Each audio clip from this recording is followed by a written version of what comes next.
بسم اللہ الرحمن الرحیم۔ السلام علیکم ورحمۃ اللہ وبرکاتہ۔ میں محمد اسامہ سرسری۔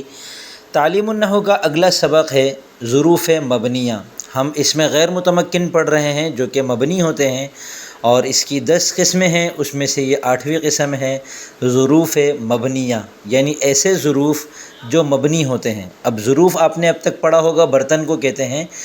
نحوی اصطلاح میں جو جگہ ہوتی ہے یا جو وقت ہوتا ہے جس میں کام کیا جا رہا ہو، یعنی جس جگہ کام کیا جا رہا ہے یا جس وقت میں کام کیا جا رہا ہے، تو اس جگہ اور اس وقت کو ظرف کہتے ہیں۔ اگر وقت ہے تو ظرف زمان، اور اگر جگہ ہے تو اس کو ظرف مکان کہتے ہیں۔ وقت کو ظرف زمان، جگہ کو ظرف مکان۔ تو اب ظروف کے لیے جو الفاظ استعمال ہوتے ہیں، جیسے جب، جہاں، کب، کہاں، یہ الفاظ جو ہیں، اگر یہ الفاظ معرب ہیں تو یہ معرب کے بیان میں شمار ہوتے ہیں، اس میں متمکن میں شمار ہوتے ہیں، اور اگر یہ مبنی ہوں تو پھر یہ اس میں غیر متمکن کے 8ویں قسم ظروف مبنیہ میں آتے ہیں۔ یہ کل 18 الفاظ اس سبق میں انہوں نے لکھے ہیں۔ ان 18 الفاظ کا تلفظ مجھ سے سن لیں دھیان سے، اور ان میں سے ہم آج کے سبق میں 5 پڑھ لیں گے، باقی الفاظ انشاءاللہ آئندہ اسباق میں ہم پڑھیں گے۔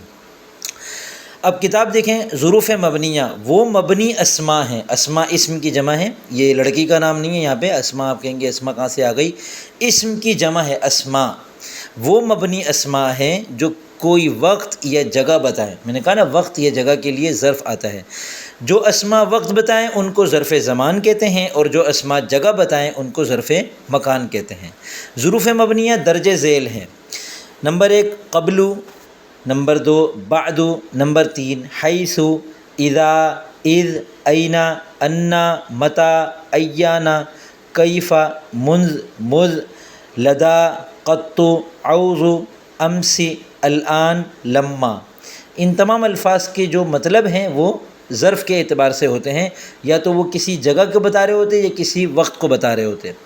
تو اب اس میں سے جو پہلے 2 ہیں قبل اور بعد، یہ تو بہت ہی آسان ہیں۔ پہلے اور بعد یہ اردو میں بھی استعمال ہوتے ہیں۔ قبل اس کے کہ آپ مجھ سے بات کریں، میں آپ کو جواب دیتا ہوں، اور اس کے بعد اما بعد، اس کام کے بعد یہ کام کر لینا۔ تو یہ قبل اور بعد جو اردو میں استعمال ہوتے ہیں یہ عربی سے ہی لیے ہیں، اور وہ یہی لفظ ہیں۔ قبل کا مطلب ہے پہلے، اور بعد کا مطلب ہے بعد میں۔ یہ دونوں ظرف زمان اور ظرف مکان ہیں، اور اس وقت مبنی ہوتے ہیں جب ان کا مضاف الیہ محذوف ہو، یعنی یہ معرب بھی ہوتے ہیں اور مبنی بھی ہوتے ہیں۔ قبلاً، قبلن، قبلن، بعداً، بعدن، بعدن، یا قبلا، قبل، قبلی، بعدا، بعدو، بعدی، ہر طرح سے استعمال ہو سکتے ہیں۔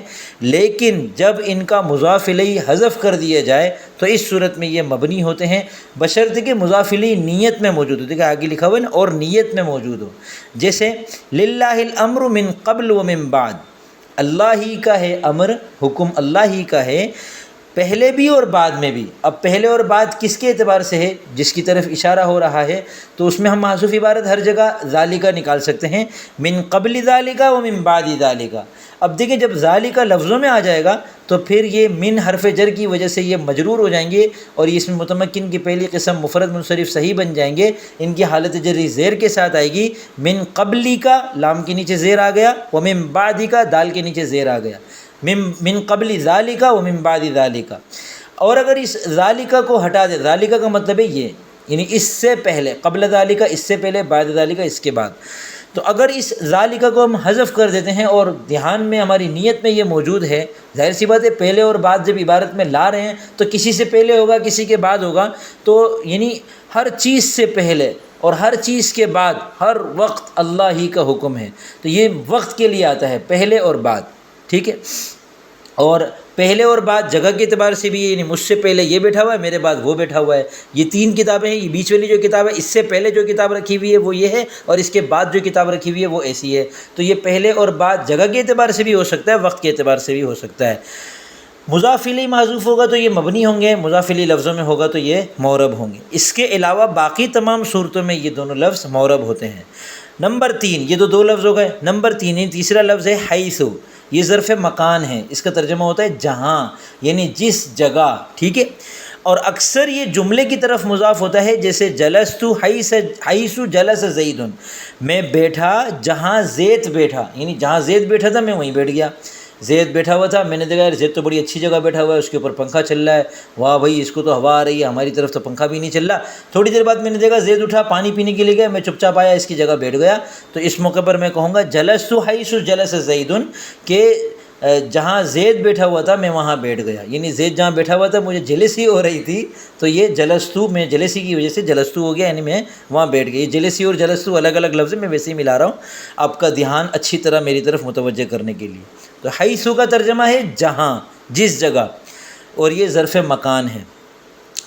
چوتھا لفظ ہے اذا، اس کا ترجمہ عام طور پر ہوتا ہے جب، لیکن اس کی دو قسمیں ہیں، اذا فجائیہ اور اذا ظرفیہ۔ آپ لفظ سے نہ گھبرائیں، فجائیہ دیکھنے میں بڑا خطرناک لفظ لگ رہا ہے لیکن اس کا ترجمہ ہوتا ہے اچانک۔ تو اذا کا ترجمہ، اذا فجائیہ کا ترجمہ ہے اچانک، فجاءتاً اچانک کو کہتے ہیں، اسی لیے فجا کی طرف نسبت کر کے اس کا نام رکھا فجائیہ، اچانک والا لفظ، یعنی اذا جو ہوتا ہے اس کا ترجمہ ہوتا ہے اچانک، اذا فجائیہ کا۔ اور اذا ظرفیہ کا ترجمہ ہوتا ہے جب، جس وقت۔ آگے ان دونوں کی تفصیل بتا رہے ہیں کہ اذا فجائیہ یہ اچانک کا معنی دیتا ہے، جیسے خرجت فاذا اسد بالباب، میں نکلا تو اچانک دروازے پر شیر تھا۔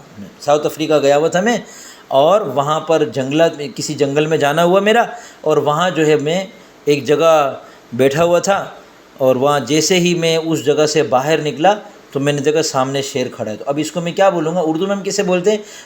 میں وہاں سے نکلا، کیا دیکھتا ہوں کہ میرے سامنے شیر کھڑا ہے، تو اس کو عربی میں اس طرح کہتے ہیں، خرجت فاذا اسد بالباب، ٹھیک ہے۔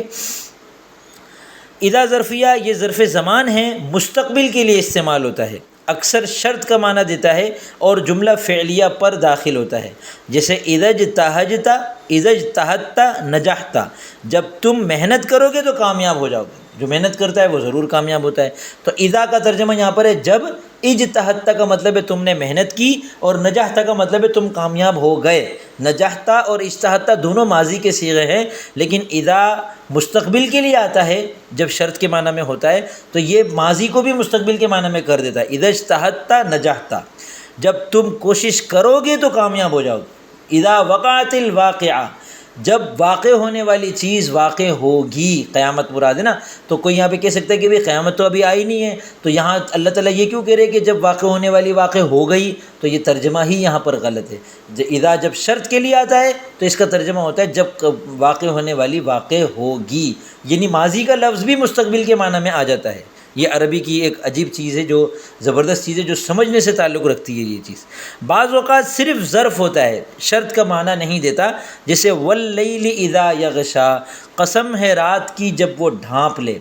اب یہاں پر یہ کچھ شرط نہیں ہے کہ بشرطے کہ وہ ڈھانپ لے تو اس صورت میں ہم قسم کھائیں گے، یہ کر لیں گے، نہیں، قسم ہے رات کی، جس رات کا یعنی جس وقت میں وہ ڈھانپ لیتی ہے ساری چیزوں کو، تو جس وقت میں، یعنی یہ صرف ظرف کے معنی میں آ رہا ہے، اس وقت میں کہ جب رات ساری چیزوں کو ڈھانپ لیتی ہے، اس وقت جو اس کی کیفیت ہے، اس رات کی قسم۔ تو یہاں یہ اذا صرف ظرف کے معنی میں آ رہا ہے۔ شرط کے معنی میں آنے کا کیا مطلب ہے؟ کہ شرط لگائی، شرطیہ کوئی بات کی جا رہی ہو کہ جب تم میرے پاس آؤ گے تب میں تمہارے پاس آؤں گا، تو یہ پھر اذا شرطیہ ہو جائے گا یہاں پہ۔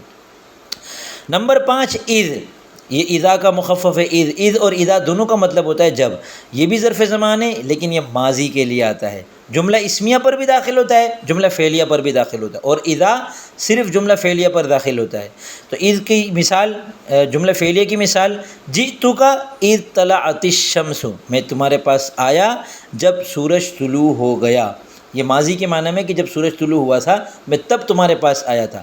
جئتک اذ الشمس طالعۃ، میں تمہارے پاس آیا جب کہ سورج طلوع ہو چکا تھا یا جب سورج طلوع ہو رہا تھا۔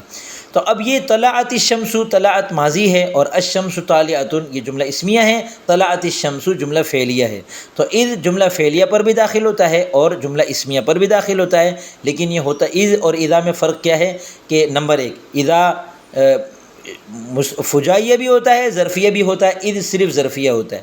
نمبر 2 اذا مستقبل کے لیے آتا ہے، اذ ماضی کے لیے آتا ہے۔ نمبر 3 اذا جملہ فعلیہ پر داخل ہوتا ہے اور اذ جملہ فعلیہ اور جملہ اسمیہ دونوں پر داخل ہوتا ہے۔ یہ جو 3 فرق میں نے بتائے ہیں، یہ یہاں اگرچہ اسی عبارت سے سمجھ میں آ رہے لیکن ان کو الگ سے لکھ لیں اور دوبارہ پیچھے سے سن لیں بات کو، اور دوبارہ اس کو اچھی طرح لکھ لیں تاکہ یہ فرق آپ کو ہمیشہ کام آئے گا، بطور خاص قرآن کریم کو سمجھنے میں بہت زیادہ آپ کا معاون ہوگا انشاءاللہ۔